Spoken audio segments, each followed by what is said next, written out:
सरकार के गठन के साथ ही समान रूप से किसानों के लिए सिंचाई का रकबा अधिकतम बढ़े, उनको अपने स्वावलंबी तरीके से गांव के अंदर रोजगार मिले।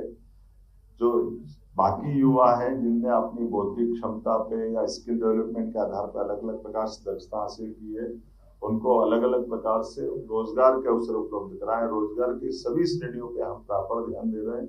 इसलिए हमने रीजनल इंडस्ट्री कॉन्क्लेव अर्थात संभागीय स्तर पर औद्योगिक मेले लगाए और अपने उस क्षेत्र की विशेषताओं से देश के उद्योगपतियों को, प्रदेश के उद्योगपतियों को हमारी बेहतर पॉलिसियों से अवगत कराया।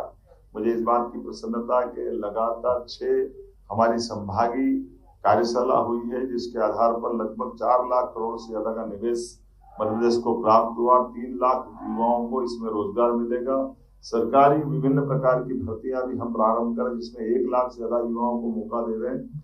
हमने पीएससी भी बीते 3 वर्ष की एक साथ इसी वर्ष में कराने का निर्णय किया। इसलिए सभी स्तर की समान रूप से सरकारी नौकरियों को भी हम प्रोत्साहन दे रहे हैं। सारे वैकेंसी जितनी है वो भर रहे हैं और साथ ही साथ बहनों के लिए खास करके यशस्वी प्रधानमंत्री के आह्वान के आधार पर 35% हम बहनों के लिए सभी रोजगार में, उनकी नौकरियों में उनका आरक्षण रख रहे हैं और उम्मीद कर रहे हैं कि हमारे लिए नर और नारी एक समान भारत के है प्रमुख पहचान। मुझे इस बात के संतोष है कि हमारे अपने प्रदेश के अंदर बहनों और भाइयों के लिए लगातार हम समान रूप से काम कर रहे हैं। इसलिए विवेकानंद जयंती के अवसर पर आज ही हमने लाडली बहनों की राशि डालने का भी निर्णय किया है।